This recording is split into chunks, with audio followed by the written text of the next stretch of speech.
Well, it's now 2 o'clock, so time to start our NeuroTalks for this week.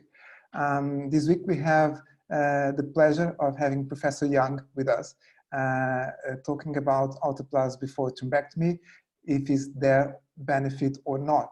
This is basically the results of a direct MT study.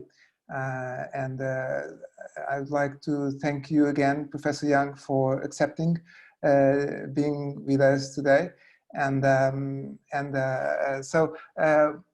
What are the results of your study? I will stop sharing my screen so you can start your screen. Okay.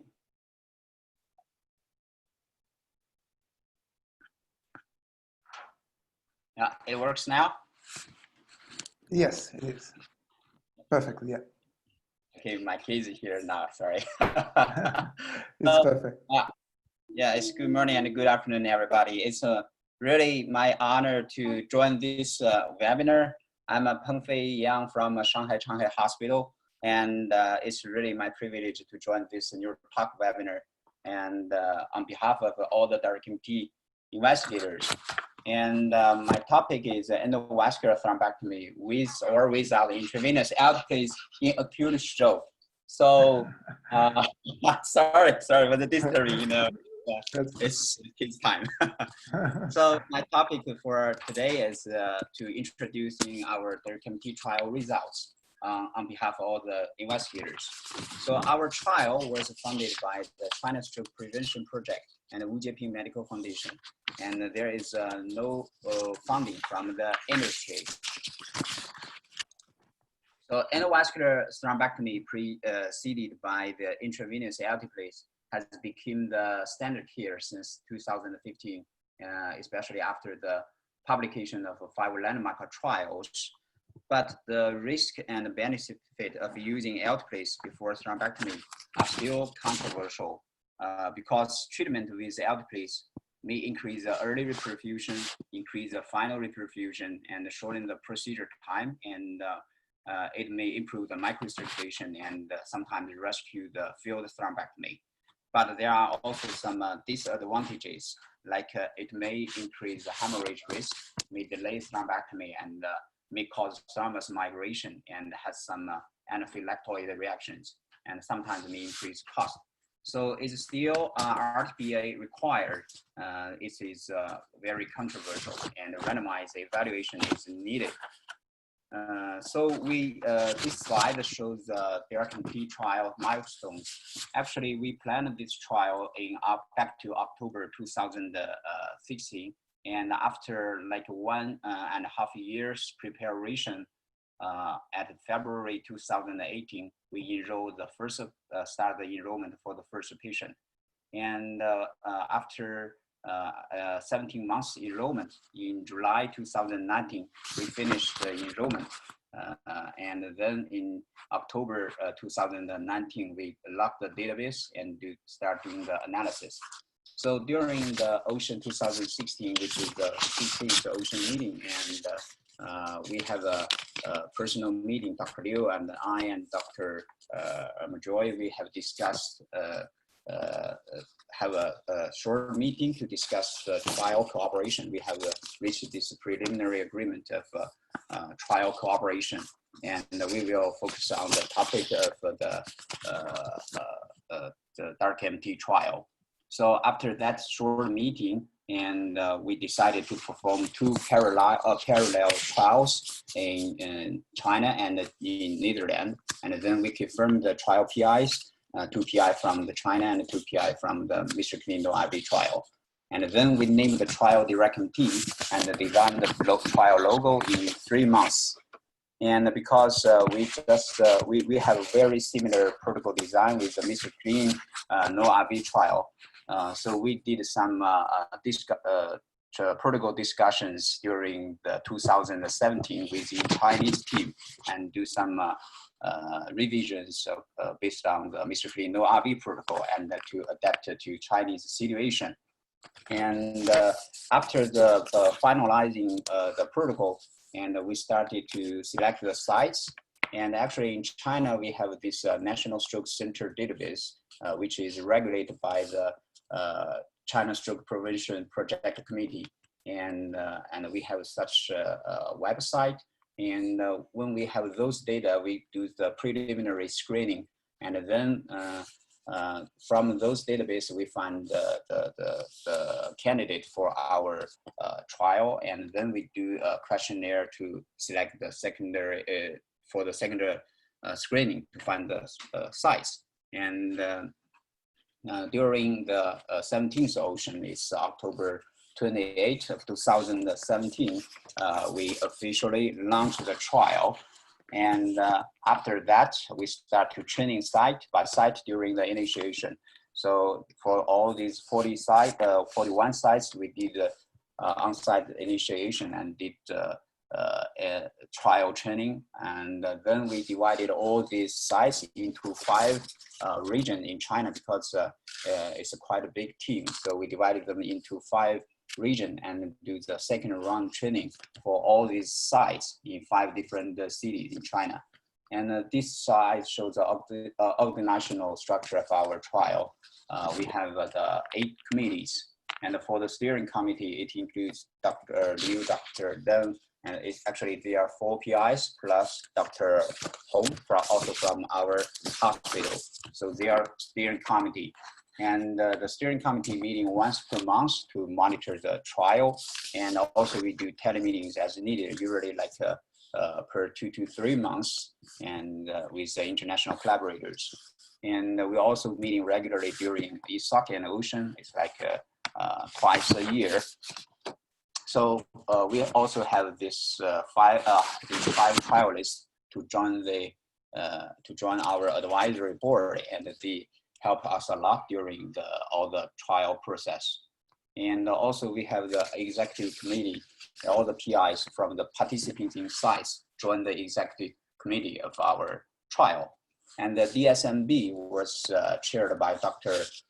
Craig Anderson, and he just spent a lot of time in China in Georgia Institute. So we work very close to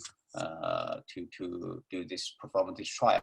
And another neurointerventionalist, Dr. Miao, and another biostatistician, Dr. He, joined our DSMB. All the DSMB, they meeting 4 times during the study, and actually we do 2 interim analyses for this trial. And the clinical events committee was established. There are 3 neurologists joined the CEC, and Dr. Rouge advised this committee and helped them a lot to do all these evaluations. And for outcome assessment committee, there are also 3 neurologists from this committee, and also Dr. Roos helps them a lot to do the blind evaluation of the outcomes. The imaging collab was chaired by Dr. Lu, who is chairman of the Department of Radiology of Changhai Hospital. And we also have 12 physicians and some other assistants joined this imaging core lab. And Dr. Mojoy trained these core lab members. They training them for twice and using the MIS-CLIN criteria.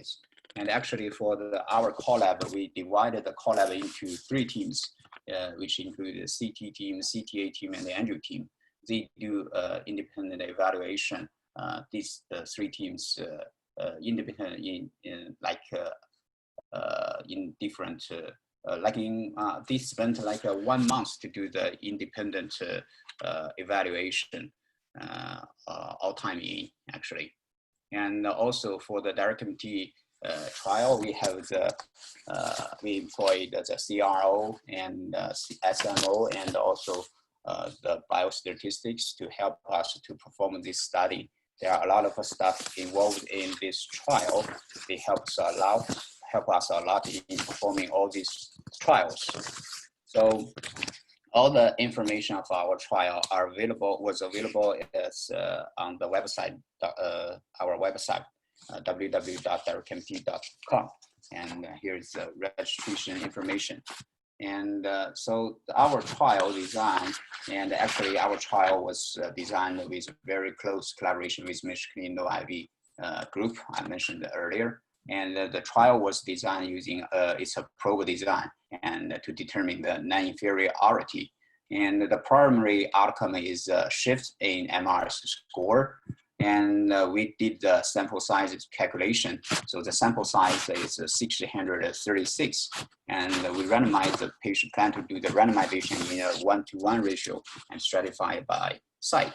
So the protocol, the details of the protocol was published in International Journal of Stroke, and also with full text of the New England Journal of paper in the appendix. So here is the inclusion criteria and the exclusion criteria. So we include the patients, adult patients, and with an acute stroke score more than 2, and the aspect score is not required. So we follow the real world experience. And for the all the patients should be randomized within 4.5 hours after symptom onset. And the occlusion site was determined by CTA, which include the intracranial segment of ICA M1 and proximal M2. All the informed consent should be gained before randomization, because deferred randomization is not allowed in here. And all the patients with a pre-stroke disability, which is defined as MRS score more than 2, were excluded. And if there is any contraindication for TPA for the patient will also be excluded. So the 41 hospital sites in 18 provinces were joined this study. All the participating centers should be local academic tertiary hospital with efficient workflow, which was defined as a median DNT less than 60 minutes, and median door-to puncture time is less than 90 minutes. And all these centers have to be performed 30 cases in the previous year. And for our trial, in our trial, we use a standard dose of intravenous alteplase, and the alteplase infusion could be completed during the endovascular thrombectomy. And the standard retriever was first-line strategy and for the endovascular thrombectomy. Any CFDA-approved device is allowed. Intraarterial alteplase or urokinase could be used in both groups as a rescue therapy. So we finished enrollment in 17 months, which is 3 months ahead of our schedule. So it's a very rapid enrollment. And we assessed 1,586 patients for eligibility and randomized 656 patients finally. A total of 327 patients were assigned to thrombectomy alone group, and 329 were assigned to combination therapy group.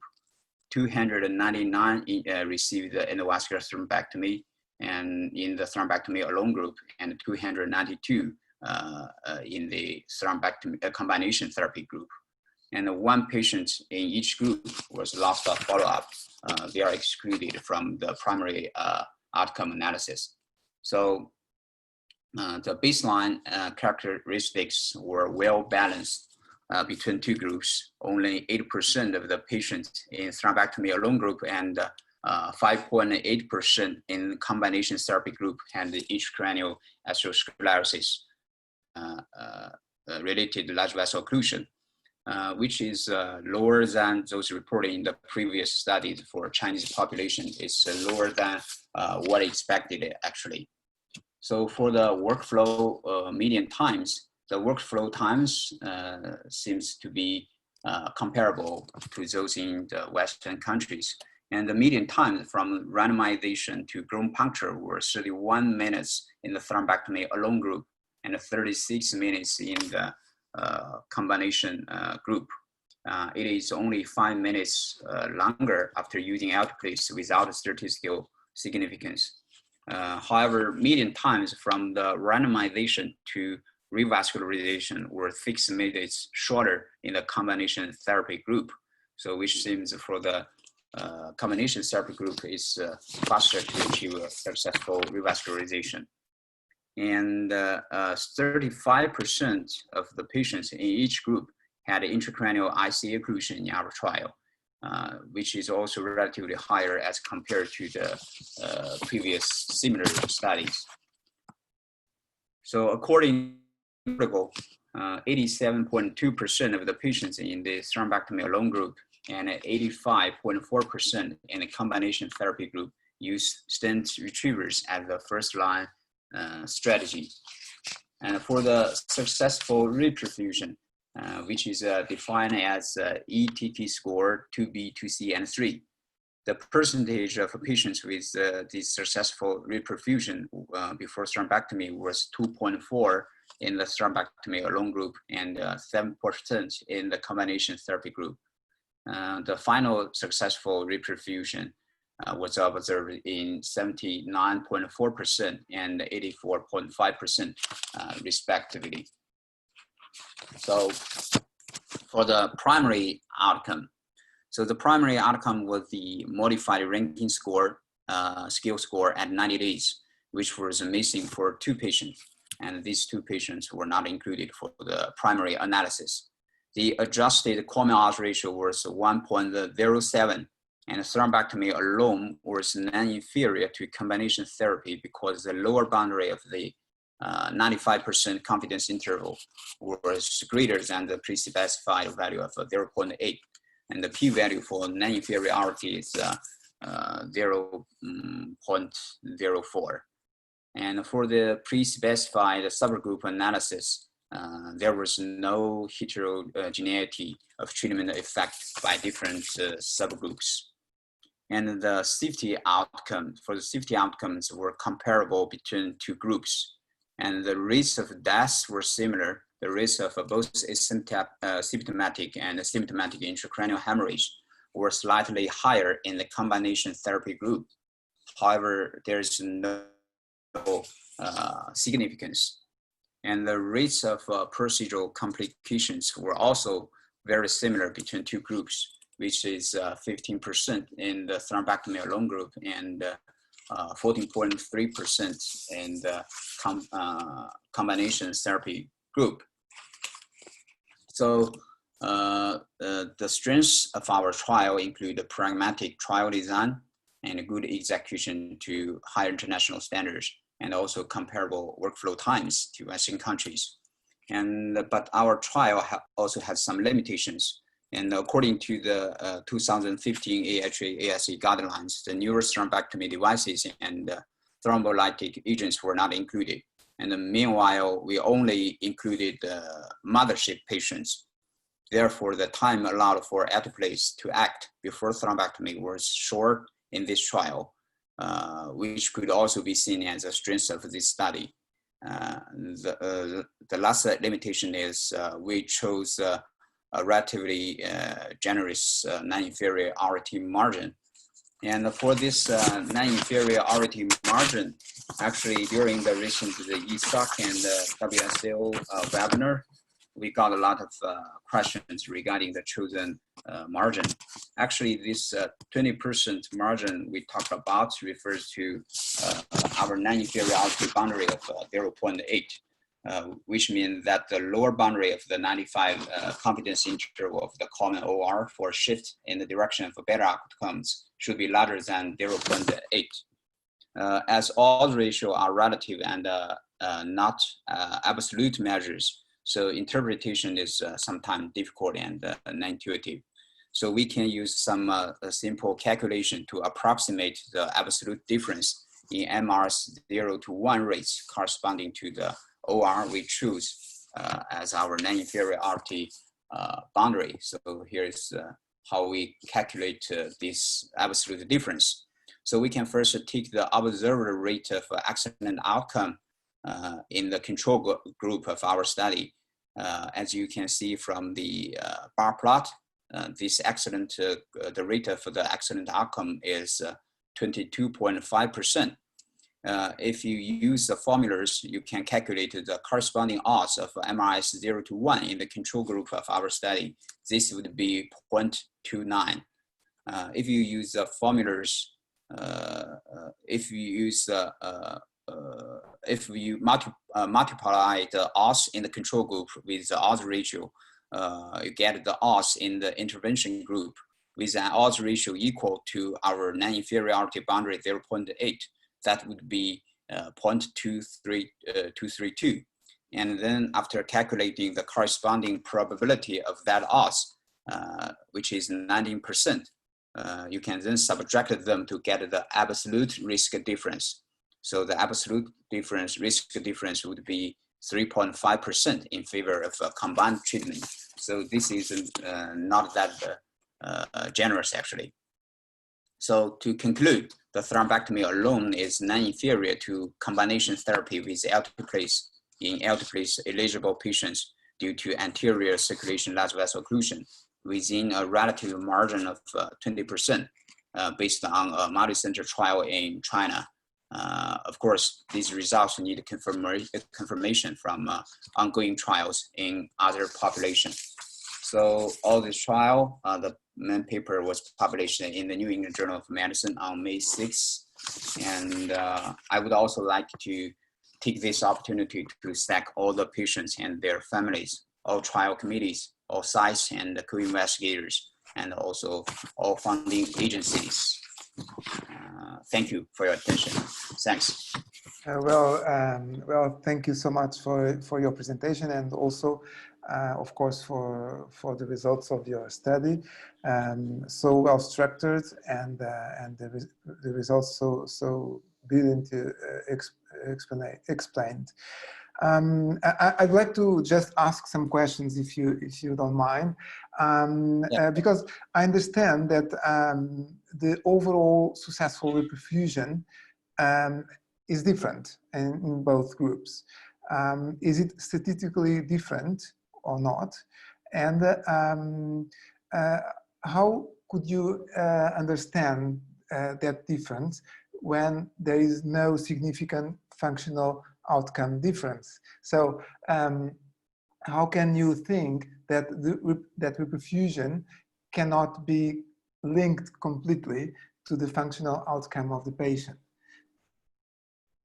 Yes, definitely from the results of our trial, everybody can see the increase, the higher successful reperfusion rate finally. But I think it can be explained because the early reperfusion rate is also higher in the combination therapy group. So this is the first reason. And for the second, actually you have the question about the why this successful reperfusion did not translate to good outcome actually. So because in the combination therapy group, we also noticed that there is like a trend for the higher intracranial hemorrhage, although this is not statistically significant, but these two maybe they balance each other, I think. Okay, yeah. And regarding the number of passages with stent or aspiration, in your case is stent, do you have any difference between both groups? Is there any benefit from RTPA in terms of number of passages with a stent? You mean the aspiration versus stent? No, right? I mean in the group when you did RTPA before mechanical thrombectomy, do you have less number of passages with the stent, or is not different? Is not different between both groups, the number of passages? Yes. Okay. So actually, we are doing the secondary analysis about the procedure details. So I do not have the much more details about the procedure. So maybe very soon.